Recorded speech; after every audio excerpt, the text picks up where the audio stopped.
नमस्कार।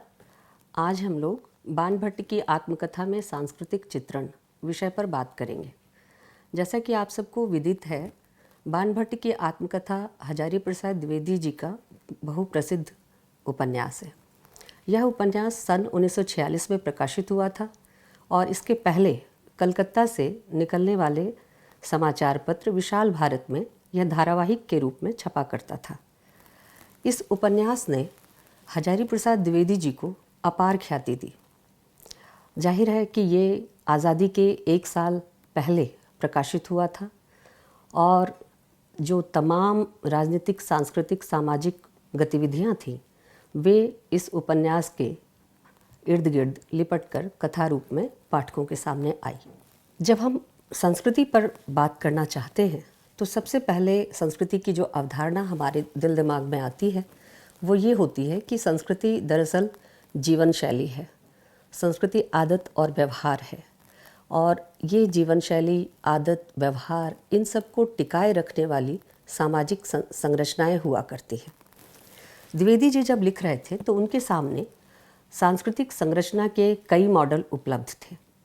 एक मॉडल औपनिवेशिक साम्राज्यवादी था, दूसरा राष्ट्रवादी था, तीसरा एक ऐसा मॉडल था जो औपनिवेशिक साम्राज्यवादी संस्कृति संरचना के विचार से बहुत दूर तक प्रभावित लेकिन भारतीय मॉडल था।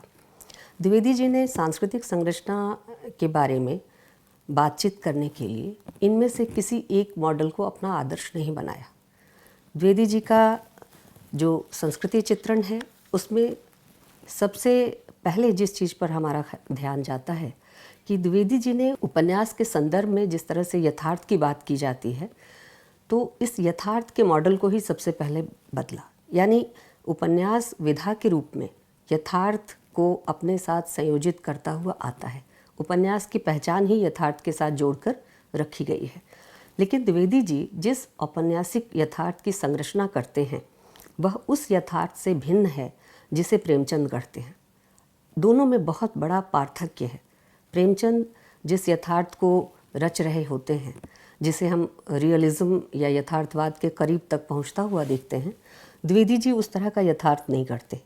वह यथार्थ को सुदूर अतीत में ले जाकर इतिहास के ताने बाने के साथ संयोजित करते हैं और कहीं भी अतीत के व्यामोह में नहीं फंसते। तो द्विवेदी जी का यह जो यथार्थ को रचने का तरीका है, यह संस्कृति विमर्श का एक नया डायमेंशन था।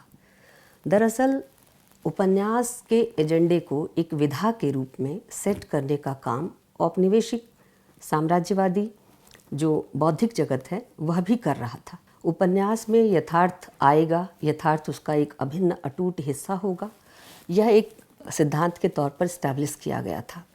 साथ ही साथ ये भी बताया गया था कि उपन्यास की जो भाषा होगी वो आम फहम होगी, आसानी से लोगों को समझ में आ जाने वाली होगी और उपन्यास में जो समसामयिक यथार्थ से उठी हुई समस्याएं हैं वह उसका एक हिस्सा बनेगी। ये कुछ बातें थी जो औपनिवेशिक साम्राज्यवादी बौद्धिक संरचना में महत्वपूर्ण स्थान रखे हुए थी। द्विवेदी जी ने इसको थोड़ा सा बदल कर सामने लाने की कोशिश की और कहें कि एक नया विकल्प, औपन्यासिक यथार्थ का एक नया विकल्प हमें देने का प्रयास किया। बाणभट्ट की आत्मकथा उसका एक सुंदर उदाहरण है।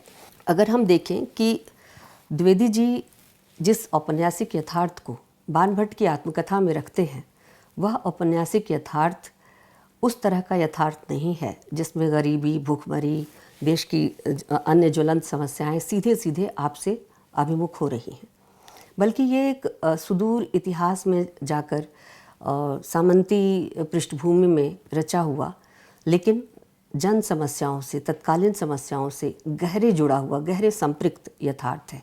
इसकी शैली बिल्कुल अलग है जो अब तक यथार्थवाद के नाम पर या उपन्यास के पहचान के नाम पर अब तक स्थापित शैली थी, उससे बिल्कुल उलट है। जिस भाषा का चयन द्विवेदी जी करते हैं वो भाषा भी आम फहम भाषा नहीं है। ये संस्कृतनिष्ठ भाषा है जिसमें तमाम संवेदनात्मक और आधुनिक समझ को गूंथते हुए द्विवेदी जी अपनी बात रखते हैं। देखने वाली बात यह है कि जहाँ द्विवेदी जी अपने इस औपन्यासिक यथार्थ को रचते हुए जिस भाषा का चयन करते हैं वो प्रचलित भाषा नहीं है। जिस समय समाज देशकाल वातावरण जिसे हम प्रचलित आलोचना की भाषा में कहते हैं, वह आलोचना की भाषा वहाँ नहीं है, वो वातावरण वहाँ नहीं है। फिर जिस तरह से वो प्रेम को प्रतिष्ठित करते हैं एक प्रतिवाद के, सांस्कृतिक प्रतिवाद के रूप के तौर पर, वह भी प्रचलित नहीं है। प्रेम को केंद्र में रखकर लोकप्रिय उपन्यास कम लिखे गए। सामाजिक संरचनाओं और उसकी गहन समस्याओं को केंद्रित करके प्रेमचंद और अन्य तमाम लेखक उस समय लिख रहे थे। तो एक तरह से यथार्थ के बने बनाए खांचे से उपन्यास को बाहर खींच कर लाना, उसकी बनी बनाई भाषागत जो फ्रेम है उससे बाहर खींच कर लाना और एक नए किस्म की भाषा जो प्रचलन में नहीं थी उसको गढ़ना, एक तरह से जो उपन्यास के सांस्कृतिक संरचना का साम्राज्यवादी मॉडल था उसका वैकल्पिक रूप पेश करना है। और द्विवेदी जी ने इस चीज़ को बखूबी किया है। ध्यान रखें कि 19वीं शताब्दी में जब हिंदी का आधुनिक काल शुरू होता है और उपन्यास का उदय होता है, तो जो चीज़ बहस में थी वह जातीय भाषा थी। यानी हिंदी की जातीय भाषा का स्वरूप क्या होगा, उपन्यास में यथार्थ किस रूप में आएगा और भाषा जो है वह किस तरह से आम फहम होगी, इन तमाम विषयों पर बातचीत हो रही थी। और साथ ही साथ संस्कृति का जो एक अन्य डायमेंशन है जिसमें हम संस्कृति में शामिल उन तमाम समुदायों को देखते हैं, उन तमाम वैचारिक संरचनाओं को देखते हैं जिन पर आइडेंटिटी पॉलिटिक्स के तहत भी बात होती है, मसलन स्त्री, नस्ल, जाति, भाषा, लिंग, ये तमाम चीज़ें। द्विवेदी जी इनसे कैसे टकराते हैं, इसका किस तरह से विकल्प प्रस्तुत करते हैं, ये देखने वाली चीज़ है। द्विवेदी जी ने इस उपन्यास में न केवल भाषा के अप्रचलित रूप को गढ़कर एक तरह से द्विवेदी जी मानते हैं कि उपन्यास दरअसल है क्या, उपन्यास गल्प है। और ध्यान रखिए, अगर गल्प है तो इस गल्प के लिए द्विवेदी जी जिस आधार भूमि को चुनते हैं वो पाश्चात्य उपन्यास लेखन की आधार भूमि नहीं है, वह भारतीय जातीय साहित्य, उसकी सांस्कृतिक संरचना और उसमें निहित तमाम जो परस्परता के संबंध हैं, वह द्विवेदी जी के इस उपन्यास में सांस्कृतिक परिवेश को निर्मित करता है। इसी अर्थ में द्विवेदी जी के इस उपन्यास की केंद्रीय चिंता पर अगर हम बात करें तो यह भी उनके संस्कृति और संस्कृति संबंधी तमाम विमर्शों के साथ जुड़ जाती है। यानी स्त्री जो कि कल्चर का या संस्कृति का एक अहम हिस्सा है, द्विवेदी जी के इस उपन्यास में स्त्री का उद्धार महत्वपूर्ण और केंद्रीय मुद्दा बनकर उभरता है। यानी बार बार द्विवेदी जी इस बात को बाणभट्ट से कहलवाते हैं कि स्त्री शरीर देव मंदिर है और इस देव मंदिर का उद्धार करना एक बहुत ही महान कर्म है जिसमें बाणभट्ट शामिल होता है। और अंततः जहाँ उपन्यास खत्म होता है वहाँ भी बाणभट्ट की यही चिंता है कि न जाने और कितनी भट्टिनियाँ इस तरह से राजाओं के अंतःपुर में कैद हैं, क्या उनका उद्धार संभव हो सकेगा। मैं निराशा अनुभव कर रहा हूँ। जैसा अभी अभी हमने चर्चा की, हजारी प्रसाद द्विवेदी उपन्यास को गल्प मानते हैं और उन्होंने अन्यत्र लिखा भी है कि दरअसल उपन्यास या साहित्य एक मुख्यतः विनोद है। गप को उन्होंने अपने उपन्यासों में रचा है। यह कल्प सृष्टि है लेकिन यथार्थ से रहित नहीं। द्विवेदी जी ने साम्राज्यवादी एजेंडे को, जो संस्कृति विमर्श का साम्राज्यवादी एजेंडा था, उसको नहीं अपनाया।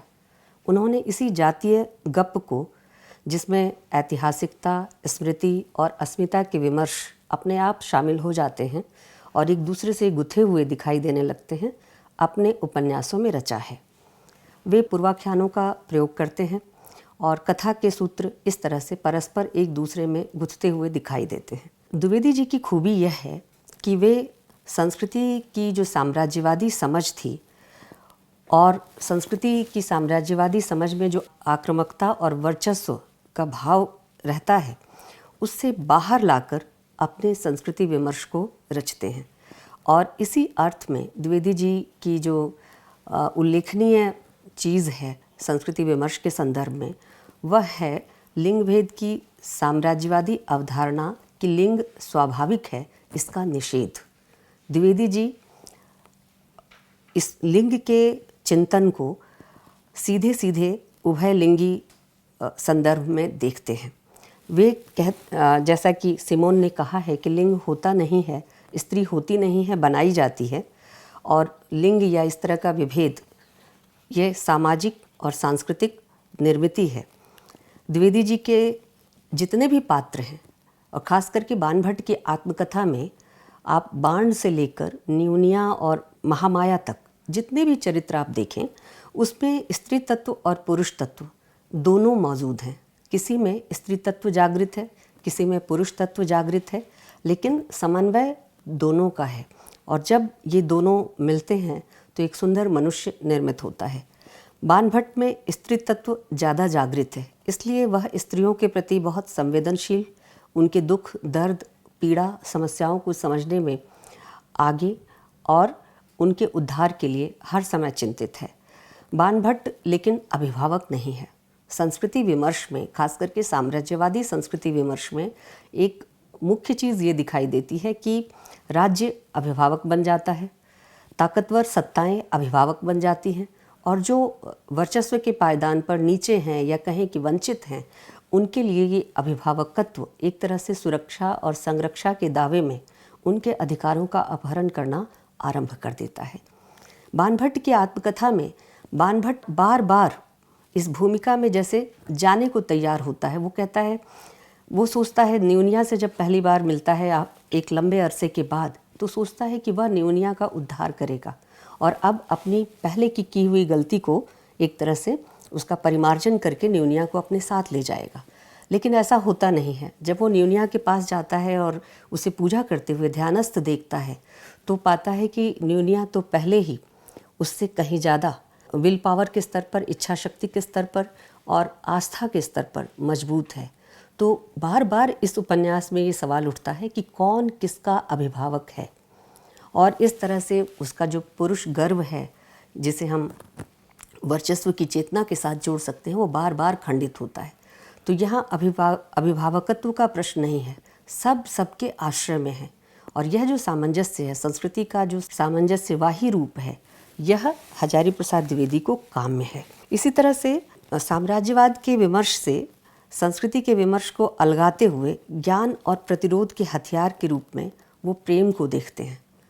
प्रेम ज्ञान का भी और प्रेम प्रतिरोध का भी हथियार है। और एक चीज़ और महत्वपूर्ण है कि जिस समय हजारी प्रसाद द्विवेदी बाणभट्ट की आत्मकथा लिख रहे थे, उस समय संस्कृति के रूपों की तरफ, संस्कृति की खोज की तरफ उसे आइडेंटिटी के साथ जोड़कर इतिहासकार भी सचेत थे, राजनीतिज्ञ भी सचेत थे, साहित्यकार भी सचेत थे, और एक तरह से भारत एक खोज या हिंदुस्तान की कहानी जैसी रचनाएं लिखी गई थी। लेकिन द्विवेदी जी ने संस्कृति को खोज के जरिए नहीं, बल्कि ऐतिहासिक दृष्टि से परंपरा की निरंतरता के क्रम में पढ़ा जाना तय किया, और बाणभट्ट की आत्मकथा में संस्कृति को ऐतिहासिक दृष्टि से परंपरा की निरंतरता में ही रखा गया है। यह इसकी खासियत है। और इस अर्थ में संस्कृति का एक रूप वह है जिसे द्विवेदी जी भारतीय प्रतीकों, इमेजों और अवधारणाओं में सामने लाते हैं। ये महत्वपूर्ण है। इसके लिए संस्कृति का कंट्रास्ट नहीं पैदा करते। एक चीज़ ध्यान देने की है कि जब भी भारत के संदर्भ में संस्कृति पर बात आती है, हम एक संस्कृति का बाइनरी तैयार कर लेते हैं, यानी पाश्चात्य संस्कृति और भारतीय संस्कृति। पाश्चात्य संस्कृति में हम तमाम ऐसे चीज़ों को रखते हैं जो भारतीय संस्कृति के विपर्य में है, उलट में है, और ज़्यादातर वे नकारात्मक होते हैं।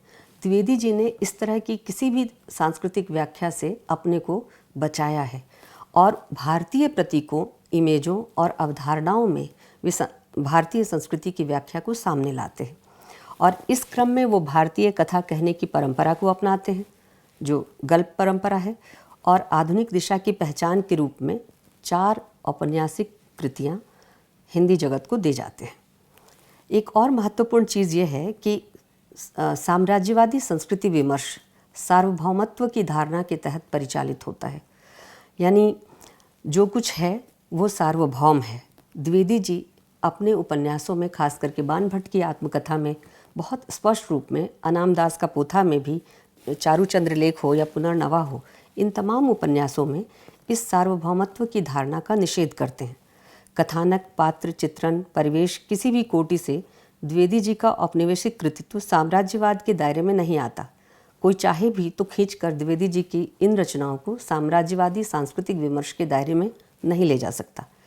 और एक महत्वपूर्ण चीज़ कि प्रेम कथा को रचते हुए कहानी उपन्यास की जो लिखी गई है उसके केंद्र में प्रेम कथा है, भट्टिनी, न्यूनिया और बाणभट्ट की।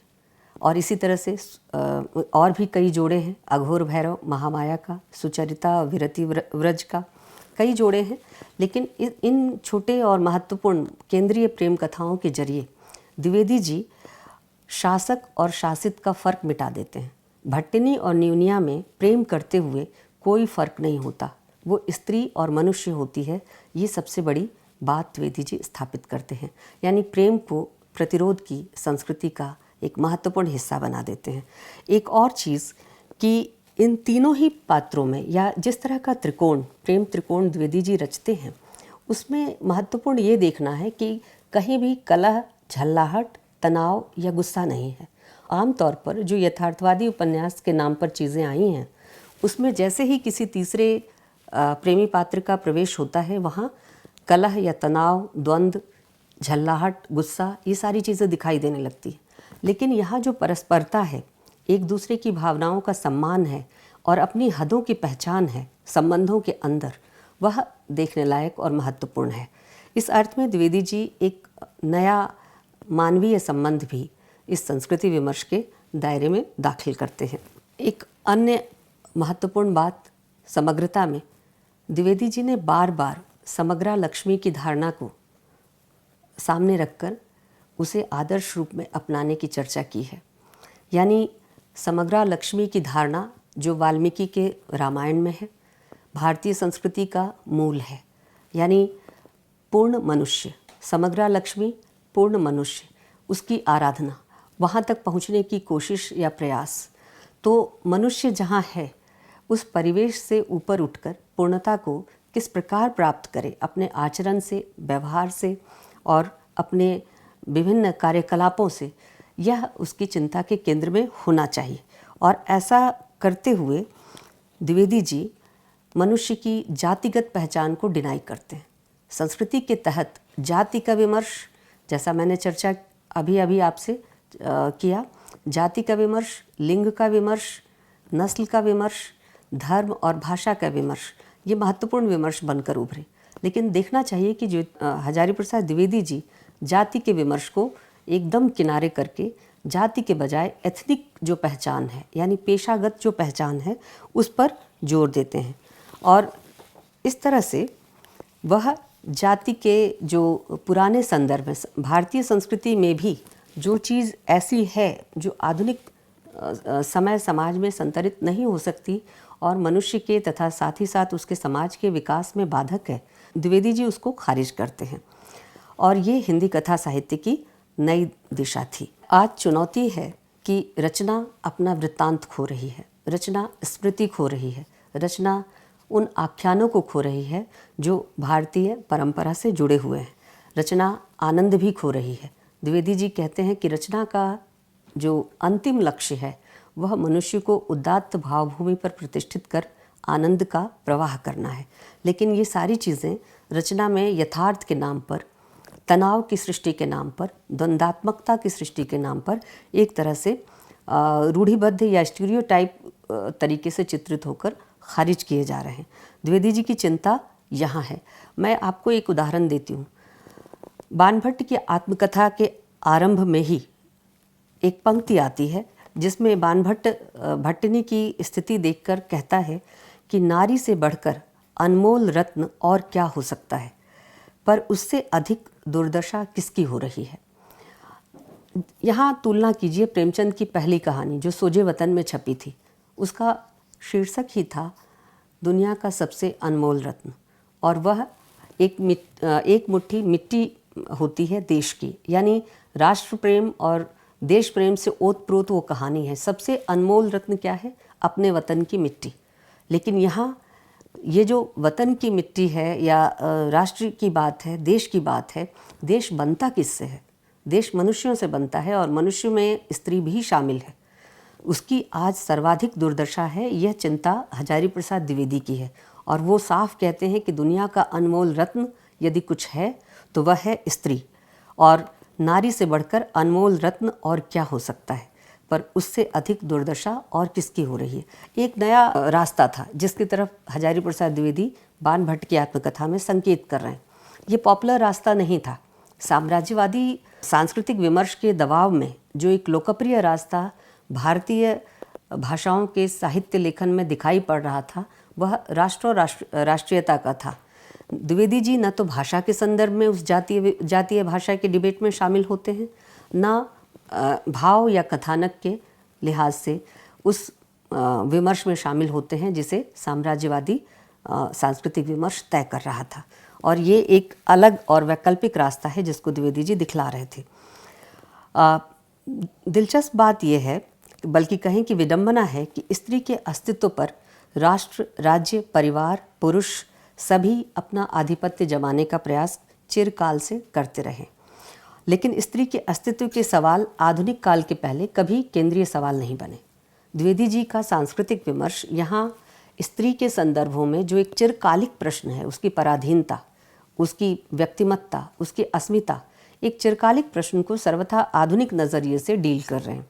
और ये चीज़ हमें नहीं भूलना चाहिए कि रेनेसा पीरियड में भी स्त्री के सवालों को उठाया गया, लेकिन स्त्री के अस्मिता के सवाल रेनेसा पीरियड में भी गायब ही रहे।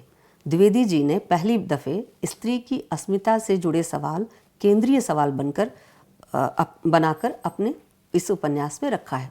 बल्कि बार बार उन्होंने कहा कि द्विवेदी जी का हर पात्र इस उपन्यास में सार्थकता की तलाश करता है। सार्थकता की तलाश है क्या, और स्त्री के लिए सार्थकता का अर्थ क्या है, सामान्य लोगों के लिए सार्थकता की तलाश क्या है। न्यूनिया या निपुणिका जिस वर्ग से आती है, जिस जातिगत और पेशेगत तबके से आती है, वह उस तबके में उपन्यास के अंत तक जाते जाते नहीं रहती, वह उससे ऊपर उठती है। यानी मनुष्यत्व के धरातल पर, समाज के अंदर अपनी निहित भूमिका में हम जहाँ खड़े होते हैं, वहाँ कुछ अपने आचार, कर्म और व्यवहार से अपने को हम इतना उदात्त या ऊंचा उठा लें कि वो सारी पहचान की चीज़ें जो पारंपरिक तरीके से हमें दी गई है वो पीछे छूट जाए। निपुणिका बार बार कहती है कि वह आज तक समझ नहीं पाई कि सत्य क्या है। सत्य महामाया भी नहीं समझ पाती, सत्य भटनी के भी पकड़ से बाहर है। लेकिन सत्य की निरंतर खोज और सार्थकता की तलाश इस उपन्यास में एक नया पैराडाइम ऐड करता है, जोड़ता है। हम चर्चा कर रहे थे कि द्विवेदी जी के सभी पात्र इस उपन्यास में सार्थकता की तलाश करते हैं।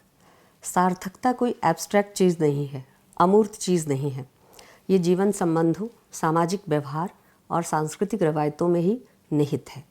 यहाँ महामाया भी सार्थकता की तलाश करती है, भट्टिनी भी सार्थकता की तलाश करती है और निपुणिका भी सार्थकता की तलाश करती है। यहाँ तक कि सुचरिता और विरति व्रज का जो आपसी संबंध है, वह भी अपने को एक नए क्षेत्र में जो परिवार से बाहर है, वहाँ सार्थकता की तलाश में लेकर जाता है। आप अगर गौर करें तो भट्टिनी का जो सामाजिक परिवेश है या उसकी जो सामाजिक पृष्ठभूमि है, वो एक राजकुमारी की है। निपुणिका एक अत्यंत उपेक्षित तबके से आती है, सुचरिता एक गृहस्थन है। और इस तरह से ये अलग अलग क्षेत्रों से आए हुए पात्र अपने जीवन में सार्थकता की तलाश करते हैं। एक और चीज़ जिस पर हमारा ध्यान जाना चाहिए, जो संस्कृति विमर्श का ही महत्वपूर्ण हिस्सा है, वह है परिवार। मुक्तिबोध ने लिखा है कि आज़ादी के बाद पिछले 20 सालों में जो चीज़ सबसे ज़्यादा बदली है वह है परिवार की संरचना।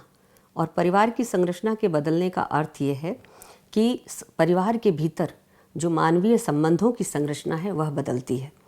और किस अर्थ में बदली और किस रूप में इसे बदलना चाहिए, इसको हर लेखक, उपन्यासकार ने अपने तरीके से दर्शाया है। प्रेमचंद अपने तरीके से दर्शाते हैं, हजारी प्रसाद द्विवेदी जी ने इसे अपने तरीके से रखा है। प्रेमचंद भी संयुक्त परिवार की आलोचना करते हैं और संयुक्त परिवार की आलोचना करते हुए वो उसके विघटन के प्रति, उसकी त्रासद स्थितियों के प्रति सचेत होते हुए भी एकल परिवार को बहुत ज़्यादा अपना समर्थन नहीं दे पाते। लेकिन हजारी प्रसाद द्विवेदी जी संयुक्त परिवार की तो बात ही नहीं करते, एकल परिवार के संदर्भ में वो चीज़ों को व्याख्यायित करते हुए उसमें संबंधों का आधार, स्त्री पुरुष संबंधों का आधार वैयक्तिक प्रेम होगा, इसकी चर्चा करते हैं। निश्चित तौर पर ये अपने समय से आगे बढ़ी हुई सांस्कृतिक दृष्टि है। जब हम संस्कृति की बात करें तो संस्कृति की जो निर्मात्री है स्त्री, और परिवार जहाँ से संस्कृति का पहला पाठ आपको पढ़ाया जाता है, उसे भूल जाएं, ये संभव नहीं है। हजारी प्रसाद द्विवेदी के इस उपन्यास में अगर आप लक्षित करें तो कोई भी चरित्र विवाह के बंधन में पारंपरिक तरीके से नहीं बंधा हुआ है, बल्कि कहें कि वह विवाह बंधन को या तो त्याग कर आया है या उससे वो चीज़ भाग्यवश या उसकी नियति के आधार पर छूट गई है। जैसे निपुणिका, वह विधवा हो गई थी। सुचरिता, जिसका बाल्यकाल में विवाह हो गया लेकिन पति की विरक्ति के कारण वह उससे दूर रही और अंत में फिर से सामाजिक क्षेत्र में दाखिल होती है, पति के साथ मित्रता और समान धरातल पर व्यवहार करते हुए, उसके काम में कंधे से कंधा मिलाते हुए। तो यह स्त्री पुरुष की नए किस्म की जो सामाजिक भूमिका है, जो परिवार के दायरे में स्त्री को खपा नहीं देती, ये उसकी चर्चा हजारी प्रसाद द्विवेदी कर रहे हैं। और स्त्री पुरुष संबंधों का जो वैचारिक आधार होगा वह मित्रता होगा, न कि कुछ और। ये शोषक और शोषित का संबंध नहीं हो सकता, अभिभावक और संरक्षित का संबंध भी नहीं हो सकता। यहाँ कोई किसी का संरक्षक नहीं है, सब अपने भाग्य के, कर्म के जिम्मेदार हैं और उसको बनाने संवारने में लगे हुए हैं। जो जहाँ है वहीं से प्रयत्न कर रहा है। इस लिहाज से प्रेम के प्रति भी, विवाह के प्रति भी, परिवार के प्रति भी द्विवेदी जी एक नया नज़रिया पेश करते हैं। आम तौर पर जिस तरह का लेखन 1940 और 20 महावीर प्रसाद द्विवेदी युग को याद कीजिए, जिस तरह का नैतिकतावादी लेखन उस समय आ रहा था, उसमें व्यक्तिगत प्रेम की बात करना और व्यक्तिगत प्रेम को यानी स्त्री पुरुष के बीच के आकर्षण को सहजात मानना और ये कहना कि इसे दबाना उचित नहीं है।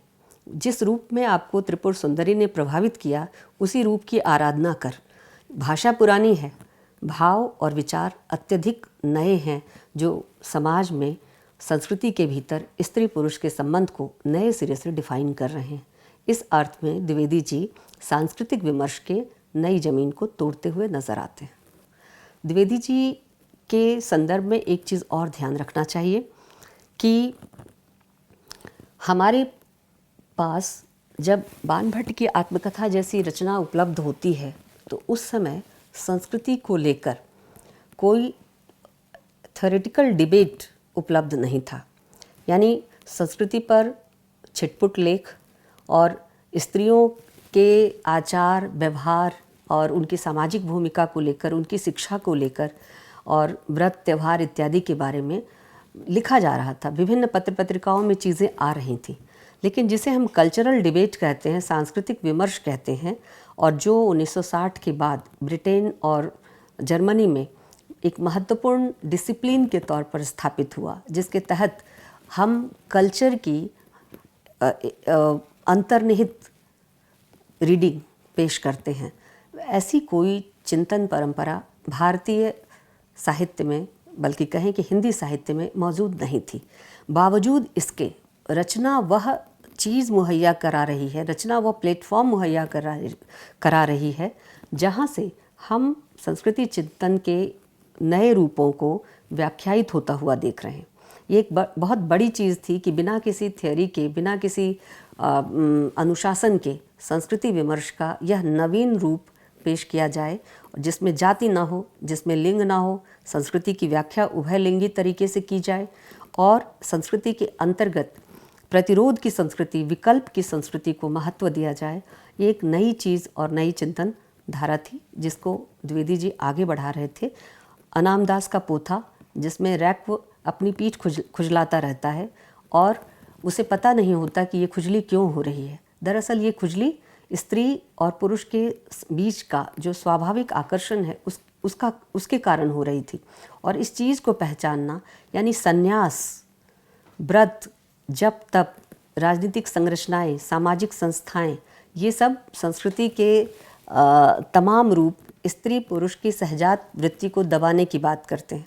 द्विवेदी जी कहते हैं कि इन्हें दबाने के बजाय जिस रूप में प्रभावित किया उसी रूप में इनकी उपासना, इनकी आराधना, इनके प्रति सम्मान भाव रखा जाना चाहिए। और आप सबका बहुत आभार कि इस पाठ्यक्रम में, इस कक्षा में आप शामिल हुए और इस विषय को बहुत ध्यान से गंभीरतापूर्वक सुना। धन्यवाद।